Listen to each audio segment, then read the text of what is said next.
The blood came in the night, same as it always did, and Margaret Grace knew even before the cramps started that she had lost another baby. Her husband Thomas did not stir beside her in their small bedroom in Miles City, Montana, and she was grateful for that small mercy as she pressed her face into the pillow and bit back the sobs that threatened to tear her apart from the inside out. It was March of 1882, and the winter wind still howled through the cracks in their modest home on the edge of town, carrying with it the promise of a spring that Margaret no longer believed would bring her any joy. When Thomas finally woke at dawn and saw the stains on the bedsheets, he said nothing at first. He simply stood there in his nightshirt, his jaw working like he was chewing on words too bitter to swallow. Margaret pulled the quilt tighter around herself, though no amount of warmth could touch the cold that had settled into her bones. 3 times, Thomas finally said, his voice flat and hard as iron. 3 times, Margaret. Maybe you ought to consider that the Lord is trying to tell us something. She flinched at the words, each one landing like a blow. Thomas, please. The doctor said that sometimes these things just happen. It is not anyone's fault. Is it not? He turned to look at her then, and the accusation in his eyes was clearer than any words could have been. My mother had 7 children without a single problem. My sisters, all of them, healthy babies every time. But you cannot seem to carry a child past 3 months. Maybe the problem is not with my family, Margaret. The unfairness of it stole her breath. She wanted to scream at him, to throw something, to make him understand that her body's betrayal hurt her more than it could ever hurt him. But she had learned over the past 2 years of their marriage that Thomas Grace was not a man who listened when his mind was made up about something. He dressed in silence and left the house without another word. Margaret lay in bed for another hour, staring at the ceiling and listening to the sounds of Miles City waking up around her. Horses clopping down the main street, the whistle of the Northern Pacific Railway in the distance, the voices of merchants opening their shops. Life continued on, indifferent to her grief. When she finally rose and changed the sheets, scrubbing at the stains with cold water from the basin, she felt something inside her harden, not like ice, but like metal being tempered in a forge. If Thomas was going to blame her for something beyond her control, then she would find a way to survive without his compassion. She had to, because the alternative was to let his accusations crush her entirely. The weeks that followed were the worst of Margaret's life. Thomas barely spoke to her except to issue short instructions or criticisms. He took his meals at the boarding house more often than not, and when he did come home, he smelled of whiskey and brought with him an anger that seemed to fill every corner of their small house. Margaret kept herself busy with sewing and cooking, trying to make herself small and unobtrusive, hoping that time would soften him. It did not. One evening in late April, as the snow finally began to melt in earnest and the prairie grass started showing green beneath the brown, Margaret made Thomas's favorite meal. Roasted chicken with potatoes and carrots from their root cellar, biscuits with honey, apple pie from the preserved fruit she had put up last fall. She set the table with their good china, the set that had been a wedding gift from his parents, and she wore her Sunday dress even though it was a Thursday. Thomas came home late, as he had been doing more and more often.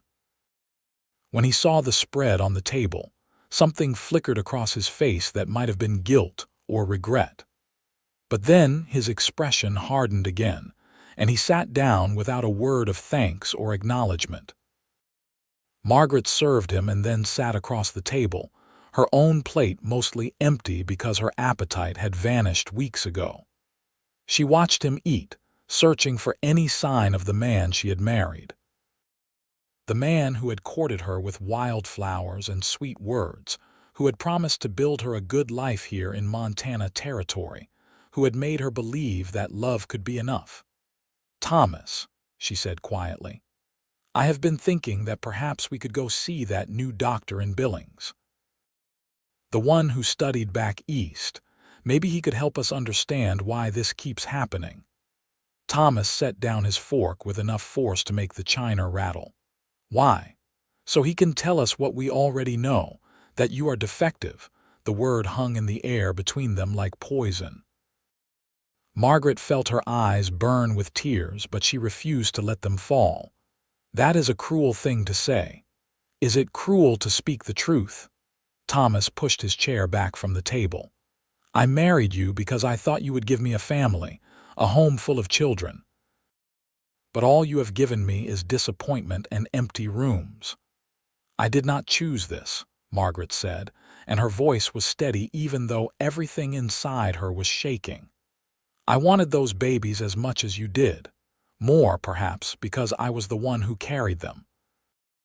I was the one who felt them slip away. Then maybe you should have tried harder to keep them." Thomas stood up, throwing his napkin onto his half-finished plate. "Maybe if you had rested more, or eaten better, or prayed harder. But you were always too busy with your sewing and your books, treating yourself like you were not even with child." It was so manifestly unfair that Margaret could not even find words to respond. She had done everything the doctor suggested. She had rested. She had eaten carefully. She had prayed until her knees ached from kneeling on the hard floor. None of it had mattered. Thomas left the house again, slamming the door behind him hard enough to rattle the windows. Margaret sat at the table surrounded by the food she had spent all afternoon preparing, and finally allowed herself to cry. She cried for the babies she had lost, for the husband who had turned into a stranger, for the life she had imagined that seemed to crumble more with each passing day. When her tears finally dried, she stood up and began clearing the table. As she scraped Thomas's half-eaten dinner into the slop bucket, she made a decision. She could not continue living like this, walking on eggshells in her own home, bearing the weight of his blame on top of her own grief. She would not leave, not yet, because she had nowhere to go and no money of her own. But she would stop trying to win back his affection. She would stop making herself small. She would survive this, and when the opportunity came to escape, she would take it. That night, Thomas did not come home at all. Margaret lay awake in their bed, listening to the sounds of the house settling and the distant howl of coyotes on the prairie. She thought about the girl she had been 2 years ago, full of hope and dreams about the future. That girl seemed like a stranger now, someone from another lifetime entirely. The next morning brought news that would change everything, though Margaret did not know it yet. She was at the general store, buying flour and sugar with the small household allowance Thomas gave her each week, when she heard 2 ranch wives talking in hushed, scandalized voices near the fabric display. "I heard he was staying in one of the rooms above the saloon," one of them said. "That is no place for a married man." "Well, apparently his wife cannot give him what he needs at home," the other replied with a meaningful look. "You know what they say about women who cannot carry a baby to term, something wrong with them in all sorts of ways." Margaret felt her cheeks burn, but she kept her head down and focused on counting out her coins for the shopkeeper. She knew they were talking about Thomas. Miles City was small enough that everyone knew everyone's business, and the loss of her babies had been whispered about since the first one. She could feel the weight of judgment from the whole town, the assumption that she was somehow lacking as a woman because her body had failed at its most basic purpose. She left the store with her purchases and walked quickly back toward home, keeping her eyes on the ground.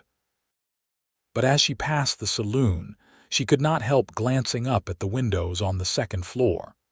Was Thomas really staying there? Had he left her not just emotionally but physically as well? The answer came that evening when he finally returned home. He looked haggard, his eyes bloodshot and his clothes rumpled like he had slept in them.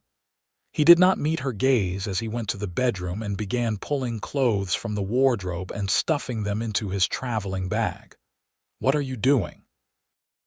Margaret asked from the doorway, though she already knew. "I am moving to the boarding house," Thomas said. "It is not proper for us to continue living together when clearly this marriage was a mistake." "A mistake," Margaret repeated. She felt strangely calm, like she was watching this scene happen to someone else. "You are leaving me because I lost 3 babies, babies that you helped create. I am leaving because I cannot stand to look at you anymore." Thomas finally met her eyes, and what she saw there was not anger but something colder: disgust. "Every time I see you, I am reminded of my failures, of the family I do not have, of the future that has been stolen from me. Your failures." Margaret felt a spark of anger finally break through the numbness. "This happened to me, Thomas, my body, my losses, and instead of supporting me, you have blamed me and abandoned me. Because it is your fault." The words burst out of him like they had been building for weeks. "There is something wrong with you, Margaret, something broken, and I will not spend the rest of my life trying to get children from a woman who cannot give them." He pushed past her with his bag and walked toward the door. Margaret followed him, her mind racing. "So that is it. You are just going to leave. What about our vows? What about for better or worse?" Thomas paused at the door, his hand on the knob. For a moment she thought he might turn around, might say something that would make this hurt less. But when he spoke, his voice was flat and final. "I never should have married you. My mother warned me that you seemed too delicate, too bookish. She said you would not make a proper wife. I should have listened to her." He opened the door and stepped out into the spring evening. "You can stay in the house for now. I will pay the rent through the end of the month. After that, you will need to make other arrangements." Then he was gone, leaving Margaret standing alone in the doorway of the house that had never quite felt like a home. She closed the door slowly and leaned against it, her legs suddenly too weak to hold her up. She slid down to sit on the floor, her skirts pooling around her, and stared at the empty room. The worst part was not the abandonment, though that hurt more than she wanted to admit. The worst part was the sense of shame that crept over her like a stain. Thomas's words echoed in her head. "Something wrong with you, something broken." Maybe he was right. Maybe she was defective in some fundamental way. Maybe she deserved this. She sat on the floor until the light faded and the house grew dark around her. Then she stood up, lit a lamp, and went to the bedroom. She looked at the bed she had shared with Thomas, at the wardrobe with her few dresses still hanging in it, at the small trunk that held the baby clothes she had started making after the first pregnancy. With mechanical precision, she pulled out the trunk and opened it. Inside were tiny gowns and booties, lovingly stitched with hope and dreams that now felt like mockery. She ran her fingers over the soft fabric, and then she closed the trunk firmly and shoved it under the bed where she would not have to look at it. She would not cry anymore. She would not give Thomas or this town or anyone else the satisfaction of seeing her break. She would find a way to survive this, and somehow she would build a new life from the ruins of the old one. The problem was that she had no idea how. The next few days passed in a blur of humiliation and practicality. Margaret had to face the reality of her situation. She was a woman alone in a frontier town with no family nearby, no source of income, and a reputation that had been thoroughly damaged by her husband's very public abandonment. She had a little money saved from her household allowance, but it would not last more than a few weeks at most. She considered her options carefully. She could try to find work as a seamstress or a laundress, but those positions were already filled by women with better reputations and more connections. She could try to teach school, but the position was held by a stern older woman who showed no signs of leaving. She could try to go back east to her parents, but the shame of returning as a failed wife was almost worse than staying in the end. It was Mrs. Patterson at the boarding house who offered her a lifeline. Mrs. Patterson was a widow who ran the establishment with brisk efficiency, and she had always been kind to Margaret at church. When Margaret gathered her courage and went to ask if there might be any work available, Mrs. Patterson looked at her with shrewd but sympathetic eyes. "I heard about Thomas," she said bluntly. "Fool man, if you ask me, but I suppose you are looking for a way to support yourself now." Margaret nodded, trying to keep her chin up despite the burning in her cheeks. "I am a hard worker, Mrs. Patterson. I can cook and clean and sew. I would be grateful for any position you might have." Mrs. Patterson pursed her lips thoughtfully. "I could use help with the cooking and the laundry. The work is hard and the hours are long.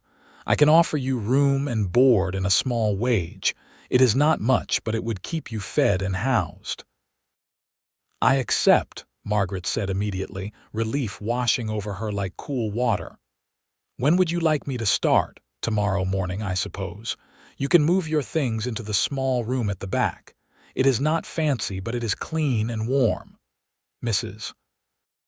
Patterson paused, then added more gently, "I am sorry about the babies, dear. That is a hard thing for any woman to bear, and Thomas had no right to treat you the way he did." The unexpected kindness made Margaret's throat tighten with emotion, but she managed to nod and thank Mrs. Patterson before leaving quickly. She spent the rest of the day packing her few belongings and saying goodbye to the house that had been a prison more than a home. When she arrived at the boarding house the next morning with her small trunk and her sewing basket, she felt like she was stepping into a new life. It was not the life she had imagined for herself when she married Thomas, but it was hers, and that had to count for something. The work at the boarding house was indeed hard. Margaret rose before dawn to help prepare breakfast for the dozen or so men who rented rooms there. She scrubbed pots and hauled water and bent over the washtub until her back ached. But there was a certain satisfaction in the physical labor, a way of losing herself in tasks that had clear beginnings and endings, unlike the endless uncertainty of her marriage. The boarders were a mix of railroad workers, ranch hands, and drifters passing through on their way to somewhere else. Most of them were polite enough, if a bit rough around the edges. They tipped their hats to her and said thank you for the meals, and they did not ask questions about why the wife of Thomas Grace was now working as a servant in the boarding house, where her husband also happened to rent a room. Thomas himself she saw only rarely, and when their paths did cross, he looked through her as if she were a ghost. She told herself she did not care, that his rejection no longer had the power to hurt her. But late at night in her small room, she sometimes allowed herself to remember the early days of their courtship, when he had smiled at her like she was something precious. She mourned not for the man he had become, but for the illusion of who she had thought he was. Spring turned into summer, and the Montana prairie bloomed with wildflowers and sage. The days grew long and hot, and the work at the boarding house continued in its steady rhythm. Margaret began to feel a little bit stronger, a little bit more certain that she could survive on her own. She even began to save a small amount of money, tucking away coins in a tin under her bed and imagining a future where she might have enough to start over somewhere new. It was in early July when the Cowboy arrived, and everything changed again. Owen Whitaker rode into Miles City on a dusty afternoon when the heat shimmered off the streets and made the whole town look like it was underwater. Margaret was in the kitchen of the boarding house, sweating over a pot of stew for supper, when she heard Mrs. Patterson greeting a new guest in the front hall. "Room for 2 weeks if you have it," a man's voice said. It was deep and quiet, with a hint of a drawl that suggested he was from further south. "And I will be needing to stable my horse somewhere nearby. I have a room available on the 2nd floor. Mrs. Patterson replied. "And the livery is just down the street. Are you in town for work?" "Looking for it, actually. I heard there might be ranches hiring on hands for the summer drive." Margaret paid little attention to the conversation, focused as she was on making sure the stew did not burn. New men came and went from the boarding house regularly, and she had learned not to take much notice of them. But when she carried the pot of stew out to the dining room that evening and began ladling it into bowls for the boarders, she found herself glancing up at the new arrival. He was tall and lean, with sun-darkened skin and dark brown hair that curled slightly at the nape of his neck. His eyes were a striking blue-gray, like the sky before a storm, and they had a way of taking in everything without seeming to stare. He wore the practical clothing of a working cowboy: worn denim pants, a faded shirt, scuffed boots, and a leather vest. His hat hung on the peg by the door with the others. When Margaret set a bowl of stew in front of him, he looked up and met her eyes. "Thank you, madam," he said, and there was a genuine warmth in his voice that she had not heard from a man in a very long time. She nodded and moved on to serve the next boarder, but she felt his gaze follow her, and something about it made her feel seen in a way that was both uncomfortable and oddly comforting. Over the next few days, Margaret found herself noticing Owen Whittaker more than she should have. He was unfailingly polite, always saying please and thank you, always offering to help carry heavy pots or haul water when he saw her struggling. He had a quiet manner about him, not loud or brash like some of the other cowboys, but watchful and thoughtful. On his third evening at the boarding house, he lingered after dinner while the other men headed out to the saloon or to their rooms. Margaret was clearing the table when he approached her, his hat in his hands. "Excuse me, madam," he said. "I hope you do not mind my asking, but is there extra work that needs doing around here? I would be happy to help with repairs or heavy lifting in exchange for a reduction in my rent." Margaret glanced toward the kitchen where Mrs. Patterson was washing dishes. "You would have to ask Mrs.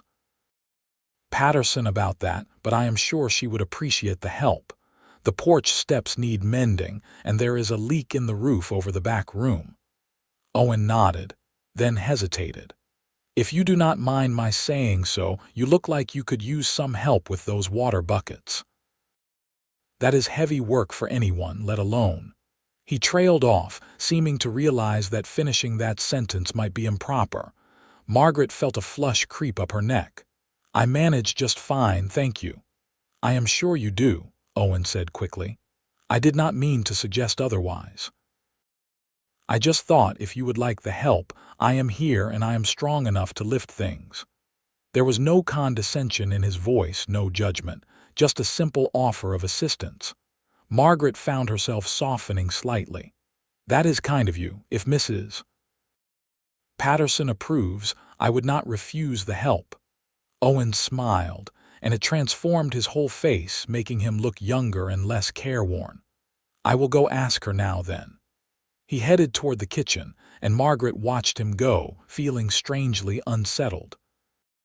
She had grown so used to Thomas's coldness and the town's judgment that simple kindness felt almost foreign. Mrs. Patterson was delighted with the arrangement, and starting the next day, Owen began taking on the heavier tasks around the boarding house. He fixed the porch steps and patched the roof. He hauled water and chopped wood. He did all of it without complaint and without expectation of praise, just steady, competent work.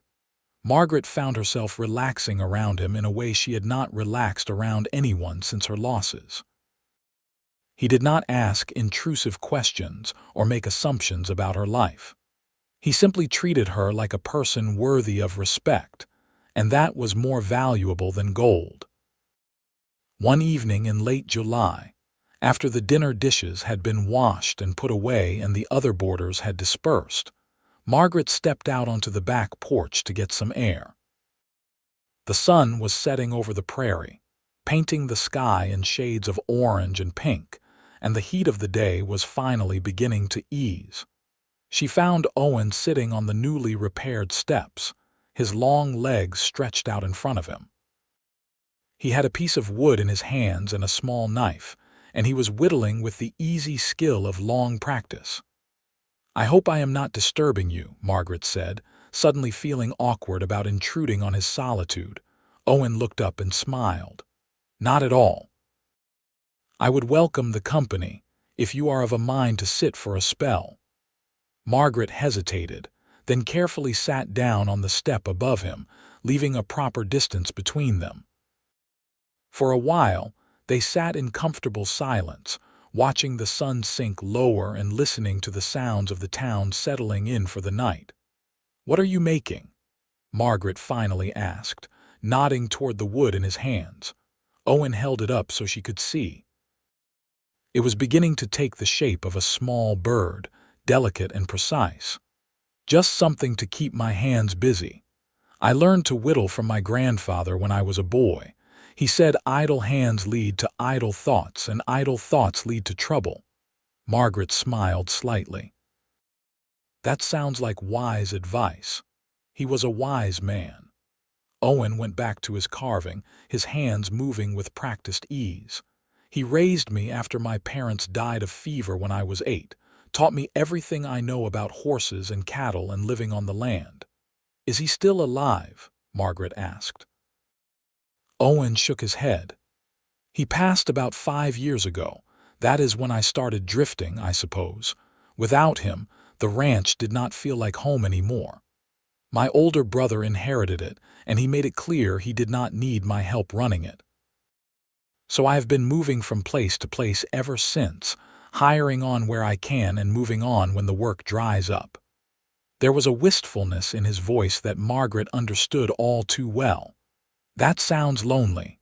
"It can be," Owen admitted, "but there is also a freedom in it. No ties, no expectations, just the next job and the next town."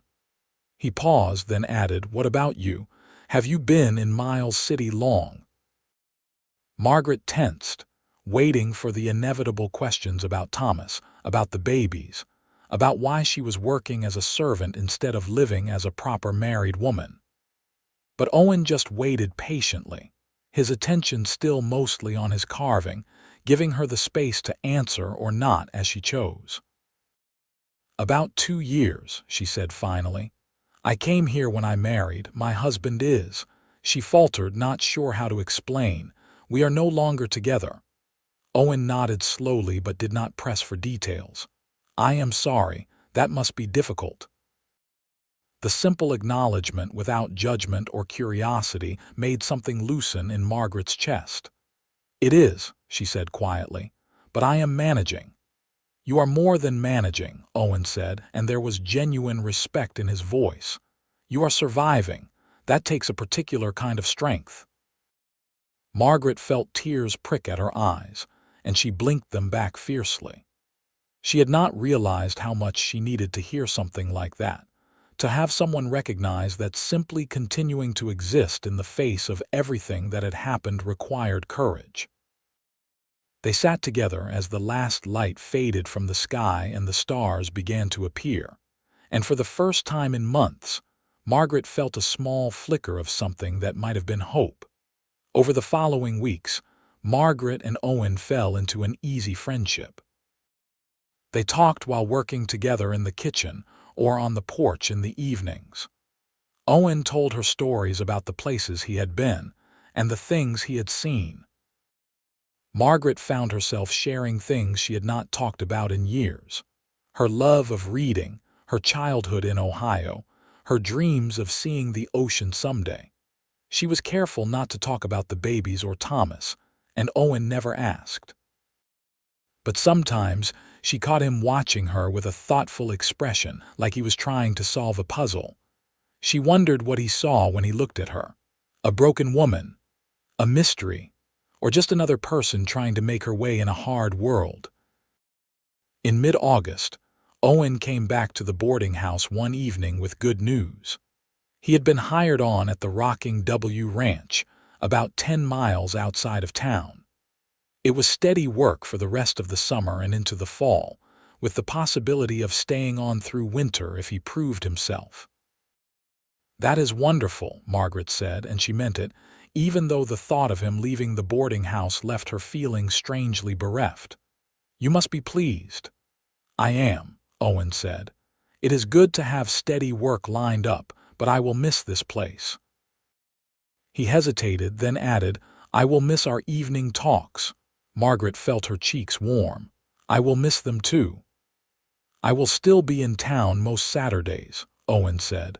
"The ranch hands get a half day to come in for supplies and such. Maybe I could stop by." "I would like that," Margaret said, and she was surprised by how much she meant it. True to his word, Owen came by the boarding house every Saturday. Sometimes he would arrive just in time for lunch, and Margaret would make sure to save him an extra piece of pie or a biscuit with jam. Other times he would come in the evening, and they would sit on the back porch and talk until the stars came out. Margaret found herself looking forward to Saturdays with an anticipation that both thrilled and frightened her. She told herself it was just friendship, that she was simply grateful for his kindness and company. But late at night, she would think about the way he smiled at her, the way his hand sometimes brushed hers when he helped her with a heavy pot, and she would feel a warmth in her chest that had nothing to do with friendship. It was dangerous, she knew, to let herself feel anything for Owen. She was still legally married to Thomas, even if he had abandoned her. And even if she were free, what did she have to offer? She was a woman marked by loss, broken in the ways that mattered most. Owen deserved someone whole, someone who could give him the family he surely wanted someday. But despite her best efforts to guard her heart, it began to open to him anyway, like a flower turning toward the sun. It all came to a head on a Saturday in late September. The air had turned crisp with the promise of autumn, and the cottonwoods along the river had started to show gold among their leaves. Owen arrived at the boarding house just as Margaret was hanging laundry in the yard behind the building. He dismounted from his horse and tipped his hat to her, his face breaking into that smile that never failed to make her heart skip. "Good afternoon, Margaret. Can I help you with that?" "I am almost finished, but thank you," she said, pinning the last of Mrs. Patterson's sheets to the line. "How has your week been?" "Busy. We have been moving cattle to the lower pastures before the weather turns." He glanced at the sky, which was a clear, brilliant blue. "I was thinking if you have some time this afternoon, maybe I could take you for a ride. There is a spot by the river that is particularly pretty this time of year." Margaret's hand stilled on the clothesline. "A ride, just the two of us. If you are comfortable with that," Owen said. His expression was open and hopeful, but also slightly nervous, like he was not sure if he had overstepped. "I know it might not be proper, but I thought you might enjoy getting out of town for a bit. You work so hard, and I rarely see you do anything just for yourself." Margaret knew she should refuse. She should keep the careful boundaries she had been maintaining. But the thought of spending an afternoon out on the prairie with Owen, away from the judging eyes of Miles City, was too tempting to resist. "I would need to ask Mrs. Patterson if I could have the afternoon off," she said slowly. Owen's face lit up. "I will wait here." Mrs. Patterson, to Margaret's surprise, not only gave her permission but practically shooed her out the door. "You have been working yourself to the bone, girl. Go enjoy the sunshine and the fresh air, and spend time with that nice young man. The good Lord knows you deserve some happiness." So Margaret found herself riding behind Owen on his horse, her arms wrapped around his waist and her skirts billowing in the wind. It was scandalous and improper, and she did not care. For the first time in what felt like forever, she felt free. Owen took her to a bend in the Yellowstone River where the water ran clear and shallow over smooth stones. Cottonwood trees clustered along the banks, their leaves rustling in the breeze and casting dappled shadows on the ground. It was beautiful and peaceful, a world away from the dusty streets and gossiping voices of town. They dismounted, and Owen spread out a blanket he had brought in his saddlebag. Margaret sat down, tucking her skirts around her, and breathed in the smell of water and grass and earth. Owen sat beside her, closer than he had ever dared before, and for a while they just enjoyed the quiet. "Thank you for bringing me here," Margaret said. "I had forgotten what it feels like to just sit and breathe." "You are welcome," Owen said. He picked up a small stone and skipped it across the water, watching it bounce 3 times before sinking. "Margaret, can I ask you something?" She tensed, sensing that whatever he was about to say was important. "Of course." "Why did your husband leave you?" The question hung in the air between them. Margaret stared at the river, watching the way the sunlight sparkled on the surface. Part of her wanted to deflect, to change the subject, to protect herself from having to relive the pain. But another part of her, the part that trusted Owen, wanted to tell him the truth. "I lost 3 babies," she said quietly. 3 pregnancies that ended before the babies could be born. Thomas blamed me for it. He said there was something wrong with me, that I was defective. He could not stand to look at me anymore, so he left. She heard Owen draw in a sharp breath. "That is." He seemed to struggle for words. "That is one of the cruelest things I have ever heard." Margaret turned to look at him and was startled by the intensity of anger in his eyes. Not anger at her, she realized, but for her. "Those babies," Owen said carefully. "Losing them must have been devastating for you." "It was," Margaret whispered. "Every time, I thought maybe this one would be different. Maybe this one would stay. And every time, I felt my body betray me again.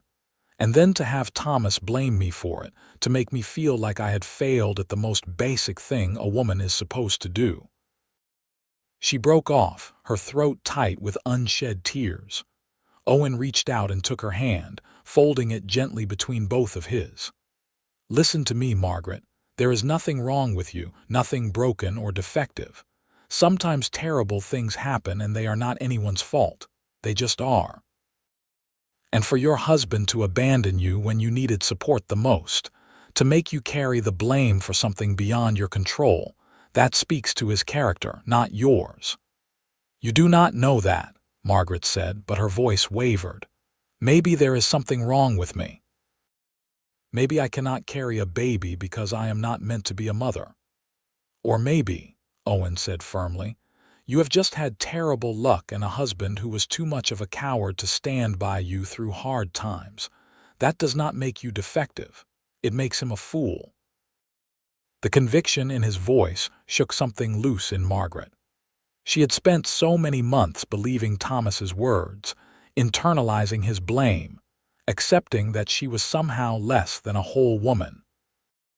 But here was Owen, looking at her like she was valuable and worthy, rejecting every cruel thing Thomas had ever said about her. "Why are you being so kind to me?" she asked, her voice barely above a whisper. Owen was quiet for a moment, his thumb tracing gentle circles on the back of her hand. "Because you deserve kindness, and because—" He paused, seeming to gather his courage. "Because somewhere along the way these past few months I have fallen in love with you, Margaret." Margaret's breath caught. She stared at him, sure she must have misheard. "What?" "I love you," Owen repeated, and his voice was steady and sure. "I have been trying to fight it, because I know you are still married and your situation is complicated, but I cannot help it. You are the strongest, bravest, kindest woman I have ever met. And when I look at you, all I see is someone remarkable, not broken, remarkable." Tears spilled down Margaret's cheeks and she did not try to stop them. "Owen, I do not know what to say. I care for you too more than I should, but I am still married to Thomas. Even if he has abandoned me, the law still considers me his wife." "I know," Owen said. "And I am not asking you to do anything improper. I just needed you to know how I feel, that when I look at you, I do not see the things your husband saw. I see a woman who has survived more than anyone should have to survive, and who gets up every morning and keeps going anyway. That is not weakness, Margaret. That is strength." Margaret leaned forward and rested her forehead against Owen's shoulder, and he wrapped his arms around her carefully, like she was something precious. They stayed like that for a long time, holding each other beside the river while the cottonwood leaves whispered overhead. "What do we do now?" Margaret finally asked. "I do not know," Owen admitted. "But whatever happens, I am not going anywhere. I am here, and I am not going to abandon you the way he did." For the first time since she had lost the first baby, Margaret felt like maybe, just maybe, she might be able to build something good from the ruins of her old life. It would not be easy, and the path ahead was uncertain. But with Owen beside her, she felt like she might be brave enough to try. They rode back to town as the sun was setting, the sky painted in shades of purple and gold. Margaret's arms were wrapped around Owen's waist, and she allowed herself to lean into his warmth and strength. When they reached the boarding house, he helped her dismount and held her hand for just a moment longer than necessary. "Same time next Saturday?" he asked. Margaret smiled, and it felt like the first genuine smile she had managed in months. "I will be here." As she watched him ride away, she pressed her hand to her chest and felt her heart beating steady and strong. There was still so much uncertainty ahead. She was still married to a man who despised her. She still carried the grief of the babies she had lost. But for the first time, she could see a glimmer of possibility beyond the pain. The next few weeks brought an unexpected complication. Word began to spread through Miles City that the wife of Thomas Grace was spending time with one of the ranch hands from the Rocking W. The gossip was vicious and swift, the kind that thrived in small frontier towns where everyone knew everyone's business. Margaret heard the whispers when she went to the general store. She saw the disapproving looks from the church ladies when she attended Sunday services. Even some of the boarders at Mrs. Patterson's began treating her differently, their polite greetings turning cold and distant. It came to a head one Saturday afternoon in early October.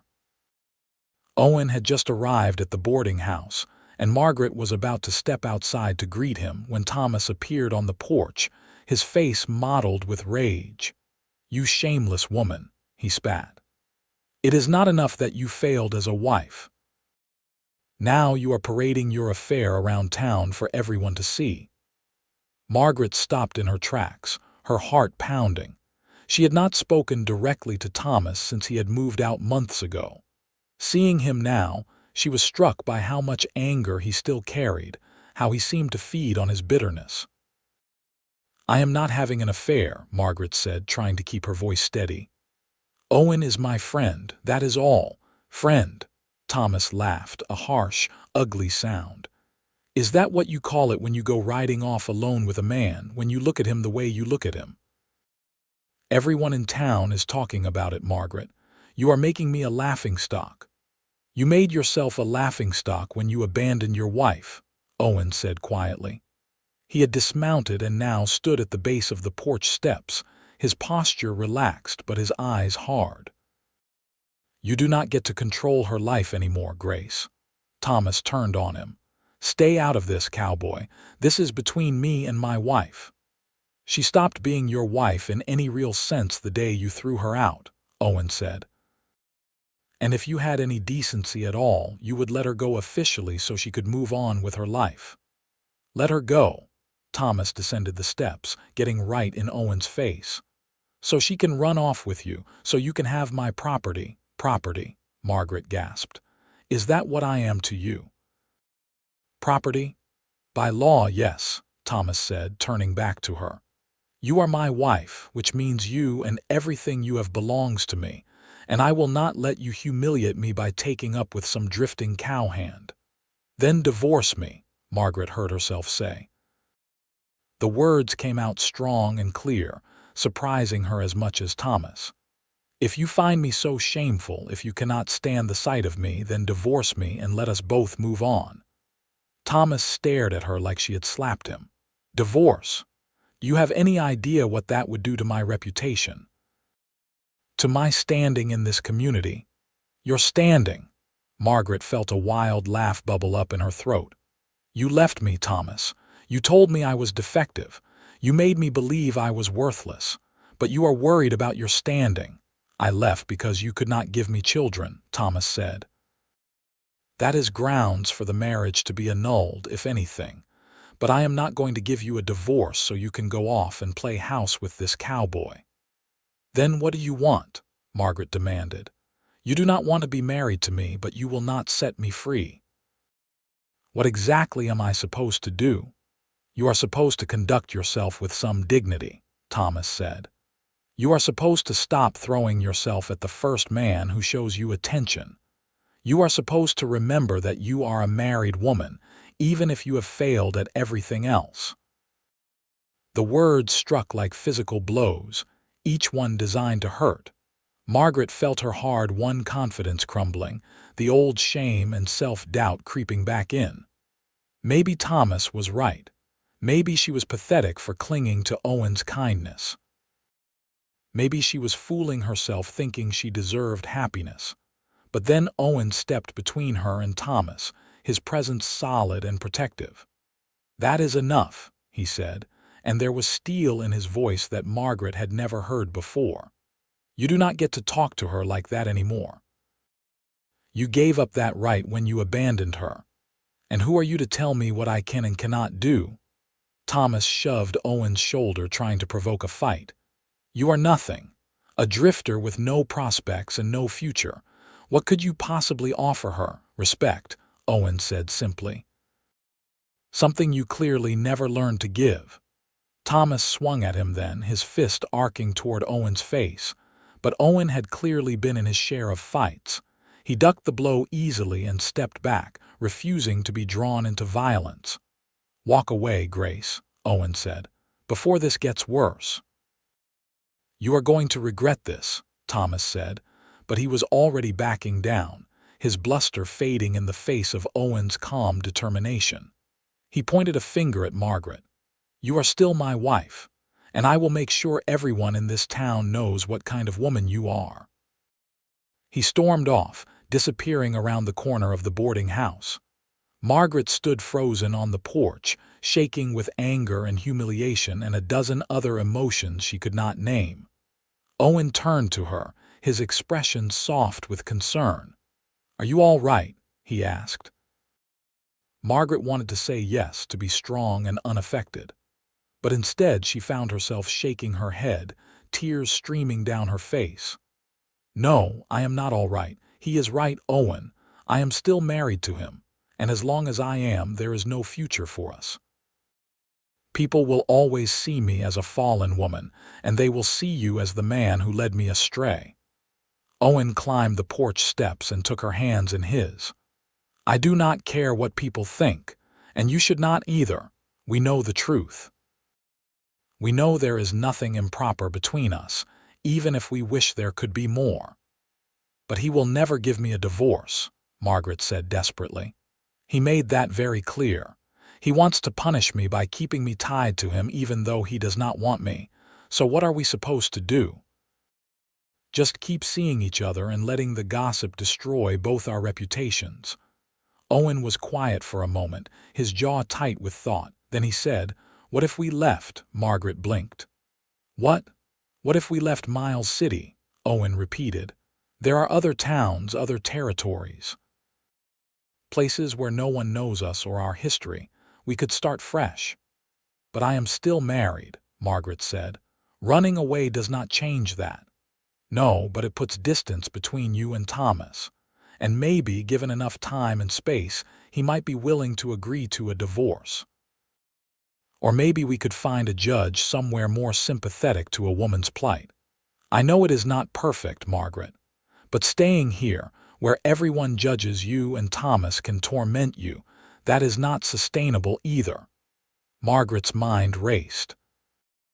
The thought of leaving Miles City, of escaping the whispers and the judgment in Thomas's looming presence, was intoxicating. But it was also terrifying. She would be leaving behind the little security she had built, venturing into the unknown with a man she had only known for a few months. "What about your job at the ranch?" she asked. "The season is winding down anyway. I was not planning to stay through winter. There will be other jobs in other places." Owen squeezed her hands gently. "I am not asking you to do anything improper, Margaret. I am not asking you to live with me as a wife when you are not free to be that. I am just asking you to leave this place that has brought you so much pain, and let me help you build a new life somewhere better." It was reckless and impulsive and possibly a terrible idea. But as Margaret looked into Owen's eyes and saw the sincerity there, the genuine desire to protect her and help her, she made her decision.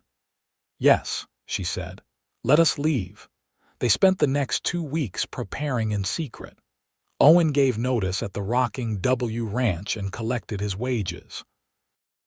Margaret carefully packed her few belongings and saved every penny she could from her work at the boarding house.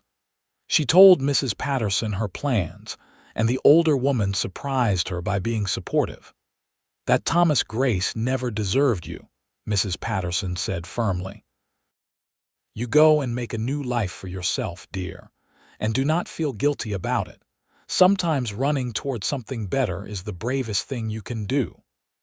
Margaret hugged her tightly, grateful beyond words for the kindness this woman had shown her when she had nowhere else to turn. They decided to head south to Wyoming Territory, to the town of Cheyenne. It was big enough that they could disappear into relative anonymity, and Owen had heard there was plenty of work to be found there. The plan was for Margaret to rent a room at a respectable boarding house while Owen found work and lodging elsewhere. They would continue as they had been, friends and nothing more, until such time as Margaret could secure her freedom from Thomas. It was not ideal, but it was a path forward. And that was more than Margaret had dared to hope for just a few months ago. They left Miles City on a cool morning in late October, before the sun had fully risen. Owen had borrowed a wagon and team from a friend at the ranch, and Margaret's trunk was loaded in the back along with Owen's few possessions. They drove out of town as the first light touched the prairie, leaving behind the place that had held so much pain. Margaret did not look back. She kept her eyes forward, toward the horizon and whatever future awaited them there. The journey to Cheyenne took nearly 2 weeks. They traveled during the day and camped at night, always carefully maintaining propriety. Owen slept under the wagon while Margaret slept in the wagon bed, bundled in blankets against the autumn chill.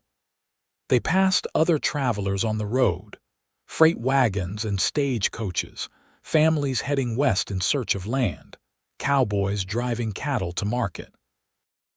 It was during this journey that Margaret truly began to understand the depth of Owen's character. He was patient and resourceful, able to fix a broken wagon wheel or find water in seemingly barren country.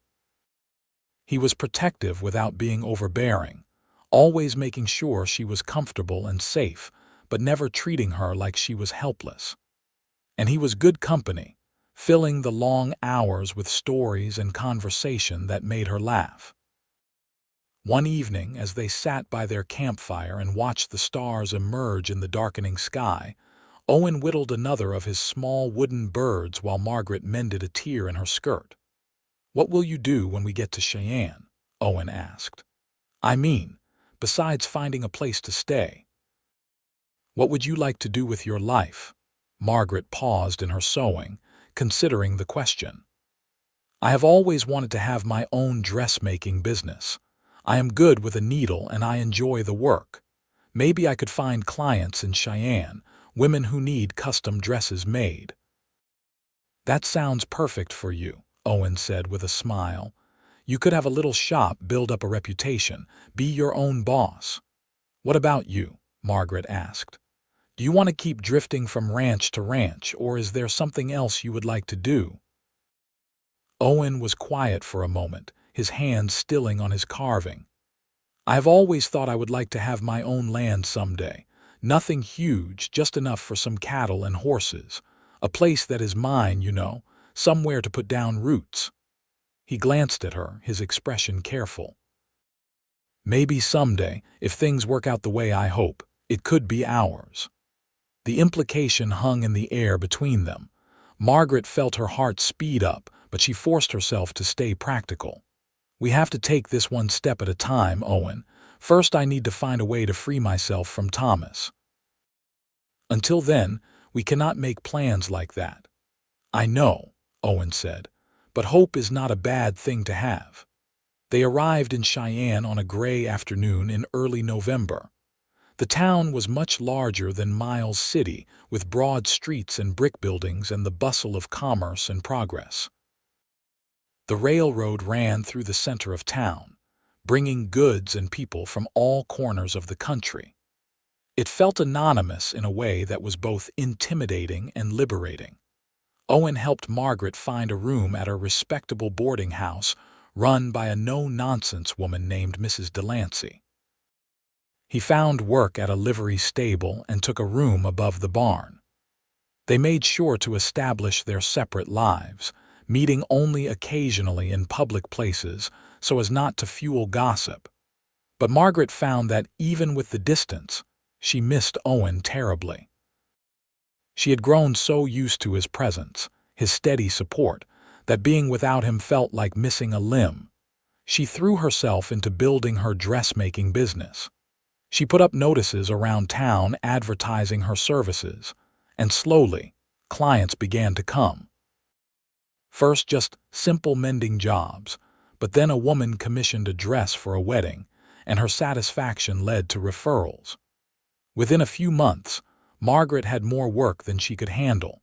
She rented a small shop space on a side street and filled it with fabrics and ribbons and lace.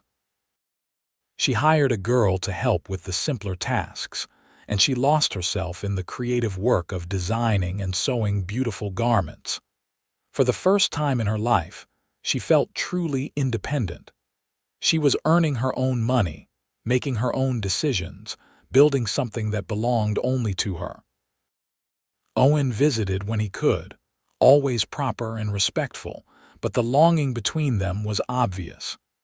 They would sit in the small parlor of the boarding house, carefully separated by the width of the settee, and talk about their days.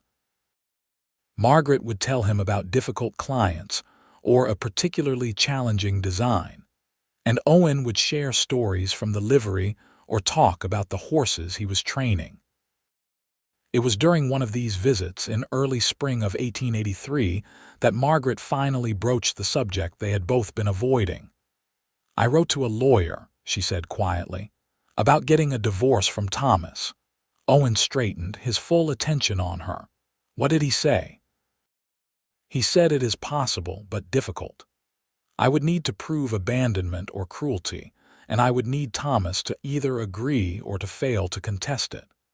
The lawyer said he could write to Thomas on my behalf, informing him of my intention to seek a divorce and asking if he would cooperate." "And do you think he will?" Owen asked. Margaret shook her head. "I do not know. Part of me thinks he will refuse out of pure spite, but another part of me wonders if maybe, with enough distance and time, he might be ready to let go too. He could not have been happy in that marriage any more than I was." "How long will it take?" Owen asked. The lawyer said months, possibly a year or more, depending on how contested it is and how quickly the courts move. Margaret looked down at her hands, twisting her fingers together. "It feels like forever." Owen reached out and covered her hands with one of his, stilling their anxious movement. "Then we wait. However long it takes, Margaret, I am not going anywhere." The wait was indeed long. The lawyer sent letters to Thomas in Montana, which went unanswered for months.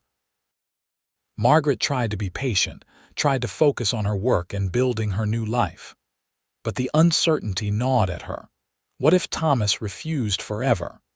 What if she was legally bound to him for the rest of her life, unable to move forward, unable to be with Owen properly?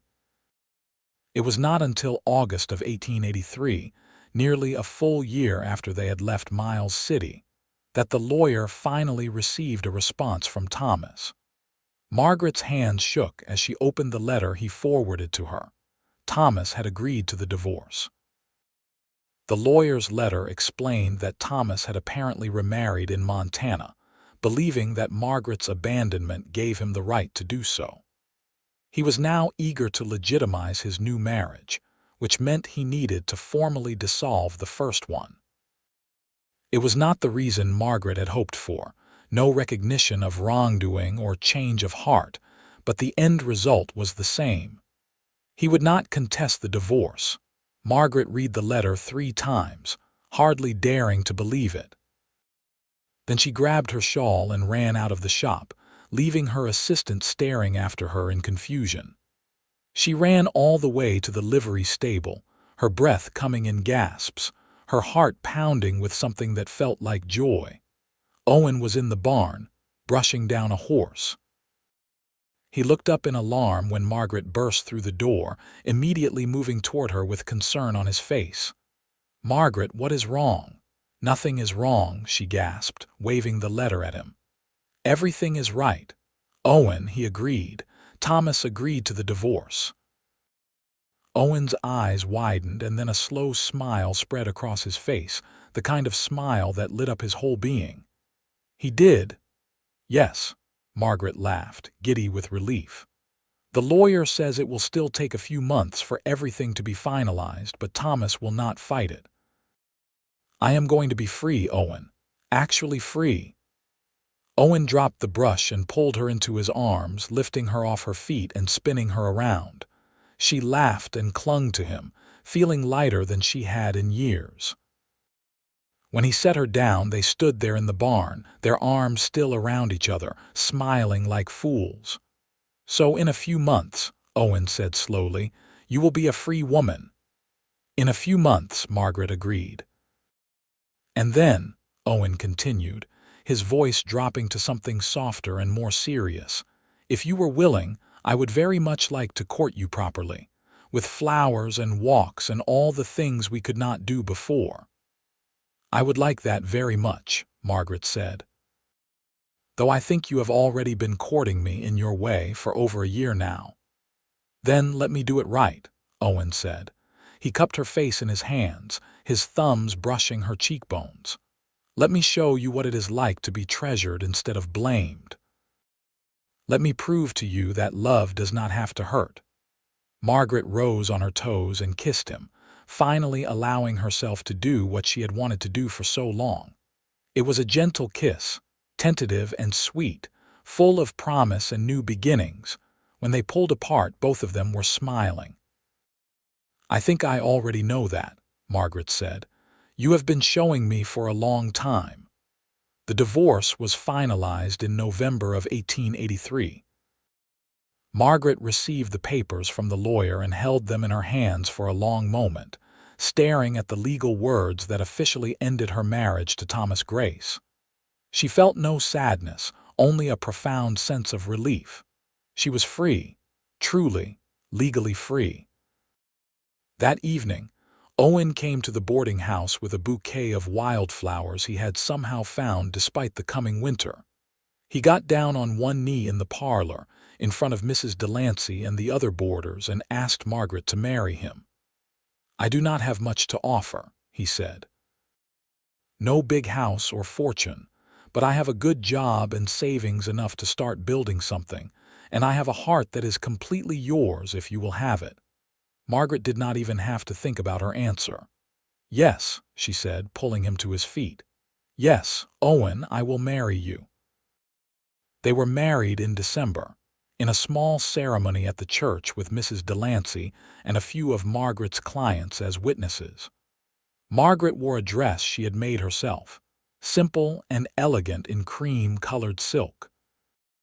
Owen wore his best suit and looked at her like she was the most beautiful thing he had ever seen. When the preacher pronounced them husband and wife, Owen kissed her with a tenderness that brought tears to her eyes. This was what marriage was supposed to be, she thought. This partnership and respect and deep, abiding love. They moved into a small house on the outskirts of Cheyenne, one with enough room for Margaret's sewing and for Owen's plans. He had saved enough money to buy a small piece of land outside of town, and he began the work of building their ranch, starting with just a few head of cattle and some horses. Margaret continued her dressmaking business, now working from a room in their home. She found joy in the work, in creating beautiful things with her own hands and earning money that helped support their growing homestead. The first year of their marriage was the happiest of Margaret's life. Owen was everything Thomas had not been: kind, patient, supportive, affectionate. He never blamed her when things went wrong. He never made her feel small or inadequate. Instead, he built her up, praised her accomplishments, and treated her like an equal partner in their life together. In the spring of 1884, Margaret realized she was pregnant. The fear that gripped her was immediate and overwhelming. She thought about the 3 babies she had lost, about the blood and the pain and the crushing disappointment. She thought about Thomas's accusations, his certainty that she was somehow defective. What if he had been right? What if her body simply could not carry a child to term? She told Owen that evening, unable to keep the terror from her voice. "I am pregnant," she said, and then immediately burst into tears. Owen held her and let her cry, stroking her hair and murmuring reassurances. When her sobs finally quieted, he tilted her face up to look at him. "I know you are scared," he said gently. "After what you went through before, I understand why this terrifies you. But Margaret, that was a different time. You were under terrible stress, living with a man who blamed you for things beyond your control. Things are different now." "But what if I lose this baby too?" Margaret whispered. "What if there really is something wrong with me?" "Then we will face it together," Owen said firmly. "And I will not blame you, Margaret, not ever. Whatever happens, we are in this together. Do you understand?" Margaret nodded, wanting desperately to believe him. But the fear remained, a constant presence in the back of her mind as the weeks went by. She made it past 3 months, then 4. Each week that passed without bleeding or cramping felt like a small miracle. Owen was attentive and caring, taking on extra chores so she could rest, bringing her tea and crackers when morning sickness made eating difficult. At 5 months, she felt the baby move for the first time, a flutter like a butterfly's wings inside her belly. She gasped and pressed her hands to her stomach, tears streaming down her face. Owen was beside her in an instant, his hand joining hers, and together they felt the proof of life growing inside her. "It is real," Margaret breathed. "There is really a baby." "Our baby," Owen said, his voice thick with emotion. "You are doing it, Margaret. You are carrying our child." She made it to 6 months, then 7. Her belly grew round and full, and she felt the baby kicking strongly now, reassuring her of its presence. The dressmaking became more difficult as her body changed, but she kept working, finding satisfaction in staying busy. At 8 months, she finally allowed herself to believe that maybe, just maybe, this time would be different. She and Owen began preparing a nursery in the small 2nd bedroom, painting the walls and building a cradle. Margaret made tiny gowns and blankets, her heart full of cautious hope. In January of 1885, when the snow lay deep on the ground and the wind howled around their little house, Margaret went into labor. It was long and hard, and there were moments when the pain was so intense she thought she might die. But Owen stayed by her side the whole time, holding her hand and whispering encouragement, and the midwife they had hired was skilled and calm. After 14 hours of labor, Margaret finally heard the sound she had dreamed of for so long. A baby's cry, strong and lusty and alive. "It is a boy," the midwife announced, placing the squirming, red-faced infant on Margaret's chest. A healthy baby boy. Margaret looked down at her son, at his tiny, perfect fingers and the fuzz of dark hair on his head, and she sobbed with relief and joy and overwhelming love. Owen was crying too, she realized, tears running down his face as he touched the baby's hand and watched tiny fingers curl around his. "Hello, little one," Margaret whispered. "You have no idea how much you are loved." They named him Oliver after Owen's grandfather. He was a healthy, hungry baby who nursed eagerly and slept in fits and starts. Margaret was exhausted and overwhelmed and deliriously happy. Every time she looked at Oliver, she felt a fierce protectiveness and a gratitude so profound it took her breath away. Owen was a devoted father from the first moment. He changed diapers and walked the floor with Oliver when he fussed, and he looked at his son with such wonder and love that it made Margaret fall even more in love with her husband. "See," Owen said one night as they lay in bed with Oliver sleeping in his cradle beside them. "There was nothing wrong with you, Margaret. You just needed time and peace and a husband who did not blame you for things beyond your control." Margaret reached for his hand and squeezed it. "Thank you," she said, "for believing in me when I could not believe in myself, for loving me through everything." "That is what love is," Owen said simply. "Standing by each other through the hard times and the good times. I promised you I was not going anywhere, and I meant it." The years that followed were full and rich. Oliver grew into a bright, energetic boy with his father's blue-gray eyes and his mother's stubborn determination. In 1887, Margaret gave birth to a daughter they named Olivia, who had red gold hair and a sweet disposition. And in 1889 they welcomed another son, Oscar, who was the spitting image of Owen. Margaret's dressmaking business continued to thrive, and Owen's ranch grew steadily. They were not wealthy, but they were comfortable, and more importantly, they were happy. Their home was filled with laughter and love, with the chaos of growing children and the satisfaction of hard work. Sometimes, late at night when the children were asleep, Margaret would think about the woman she had been in Miles City. The broken, grieving woman who had believed she was defective and worthless. That woman felt like someone from another lifetime, someone she could barely recognize. She thought about Thomas sometimes too, though without bitterness. She hoped he had found some measure of happiness with his new wife, though she doubted he had ever confronted his own cruelty. But mostly, she just felt grateful that she had escaped that marriage and found her way to Owen. One evening in the summer of 1891, when Oliver was 6 and already helping his father with the horses, Margaret and Owen sat on the porch of their home and watched the sun set over the prairie. The children were chasing fireflies in the yard, their laughter carrying on the warm breeze. "Do you ever regret it?" Margaret asked. "Taking a chance on a broken woman with so much baggage?" Owen turned to look at her, his expression serious. "First of all, you were never broken. You were hurt, but that is different. And second, no, not for one single moment. You are the best thing that ever happened to me, Margaret. You and our children, this life we have built. I would not change any of it." "Even the hard parts?" Margaret asked. "The months of waiting for the divorce, the fear during my pregnancy with Oliver, even those," Owen said. "Because they brought us here. And here is exactly where I want to be." Margaret leaned against his shoulder, feeling the solid warmth of him, and watched their children play in the fading light. She thought about all the loss she had endured, all the pain and grief and fear.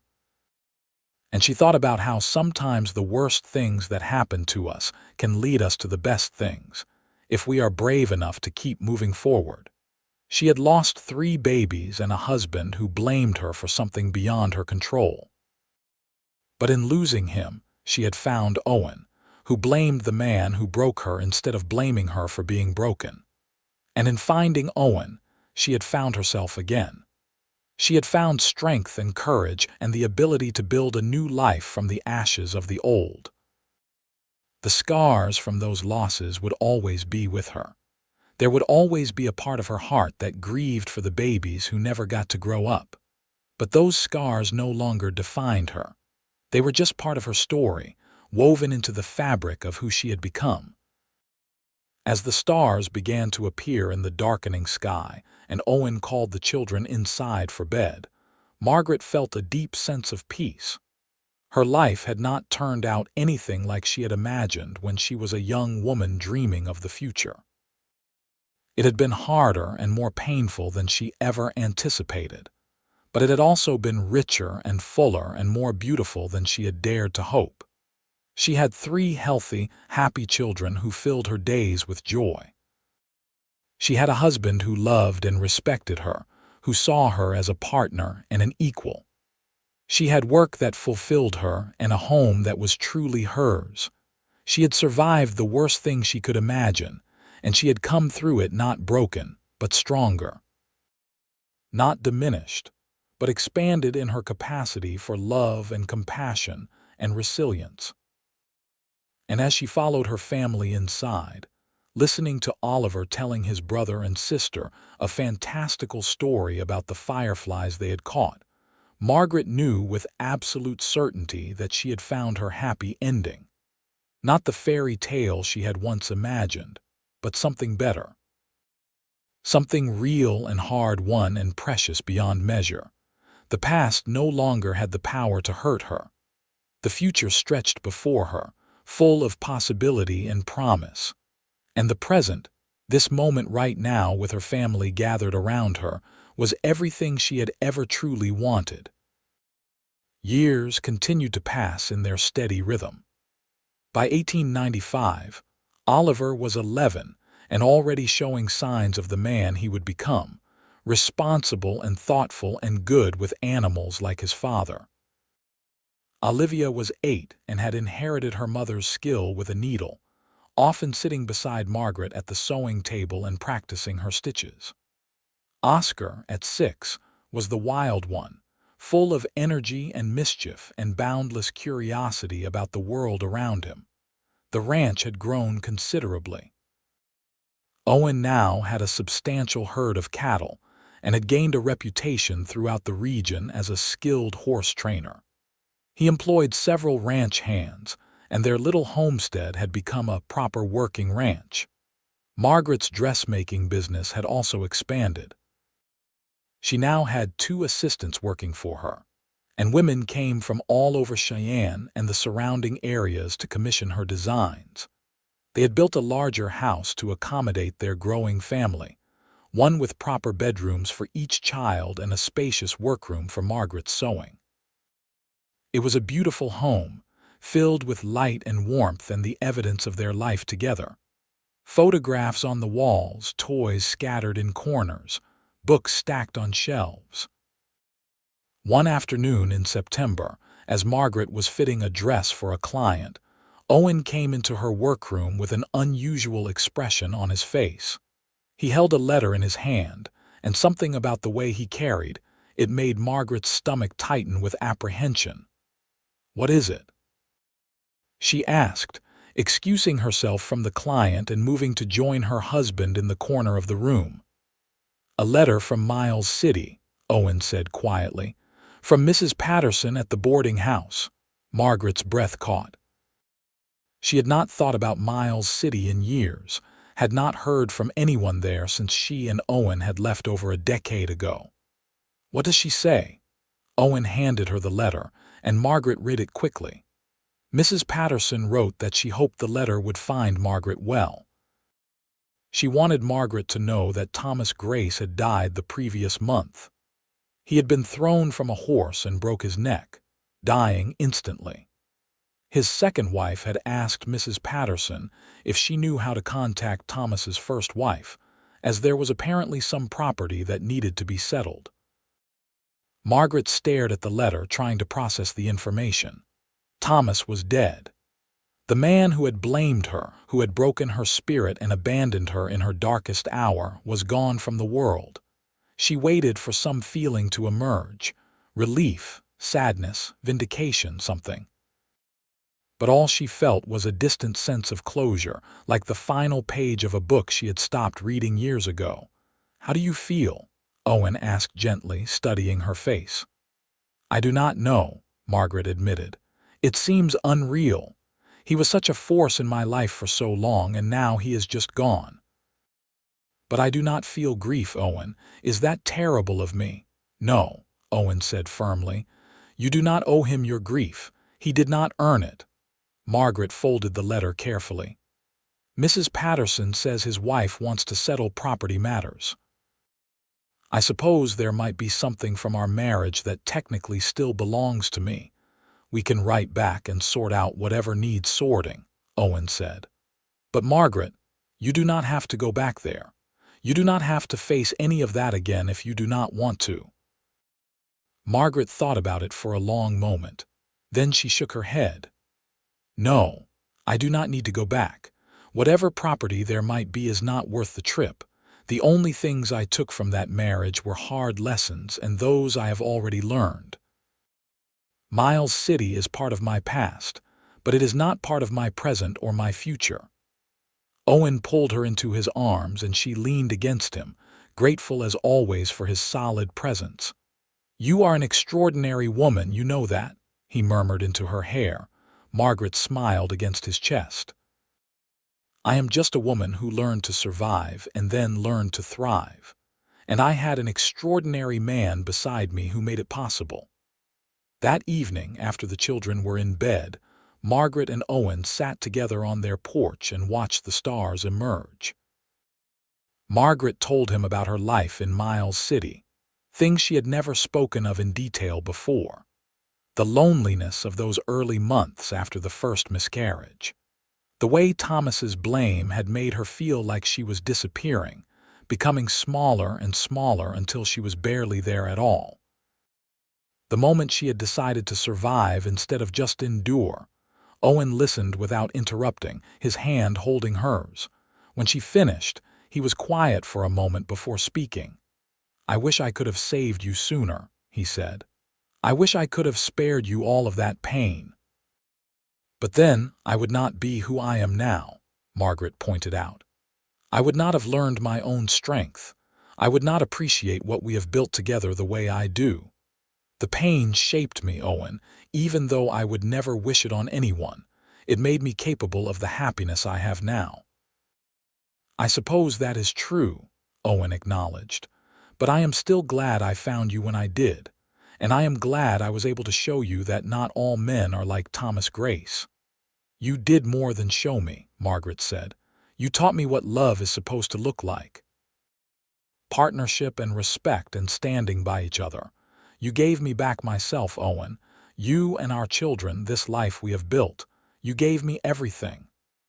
Owen raised her hand to his lips and kissed it gently. "You gave me just as much. A home and a family and a purpose beyond just drifting from place to place. We saved each other, I think." Margaret thought about that and realized it was true. They had both been lost in their own ways when they met. Owen had been drifting without roots or direction, and she had been broken and blamed and believing herself worthless. They had found each other at exactly the right moment, when they were both ready to build something new. In the years that followed, as their children grew and the ranch prospered, Margaret often thought about the unlikely journey that had brought her to this place. If someone had told her, on that terrible night when she lost her third baby and Thomas blamed her, that she would end up happy and fulfilled with 3 healthy children and a husband who loved her, she would never have believed them. But life had a way of surprising you, she had learned. It could break you down to nothing, and then build you back up into something stronger and more beautiful than you had ever imagined possible.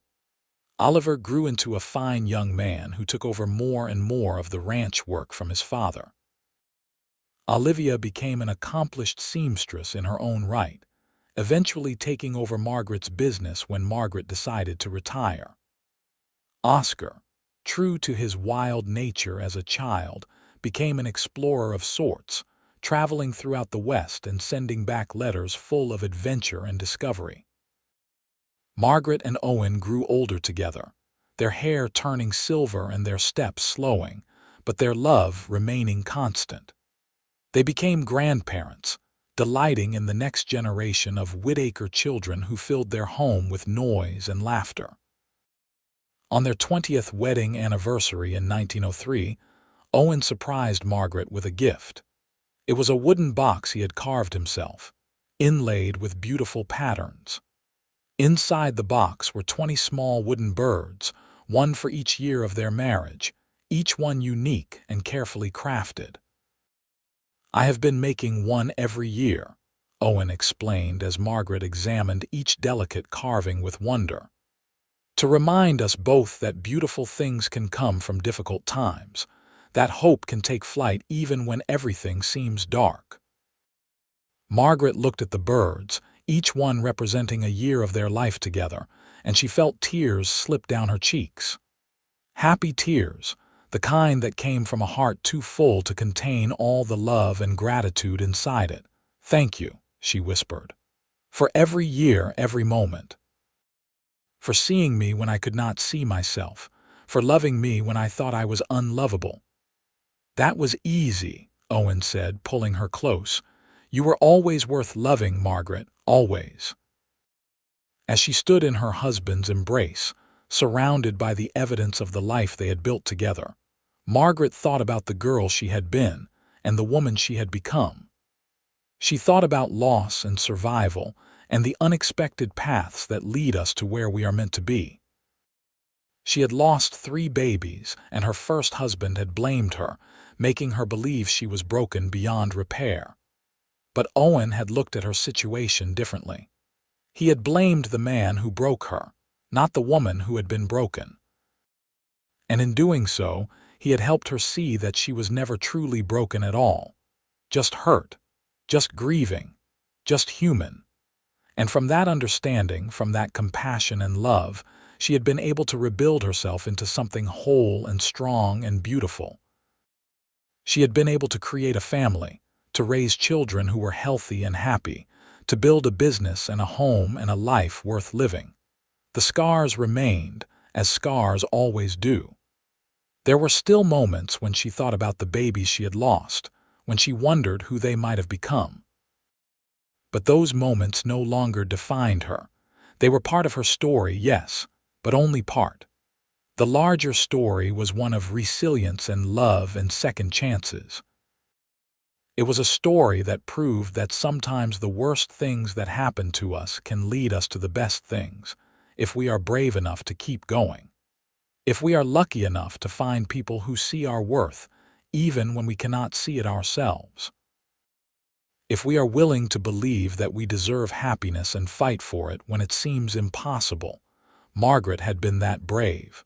She had found that person in Owen, and she had fought for her happiness even when everyone around her told her she did not deserve it. And in the end, she had won. Not just survival, but joy. Not just existence, but a life rich with meaning and love and purpose.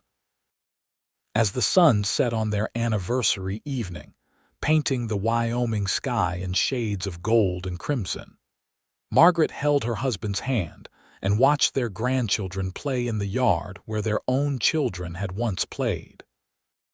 She thought about how far she had come from that desperate woman in Miles City, and she felt nothing but gratitude for every step of the journey.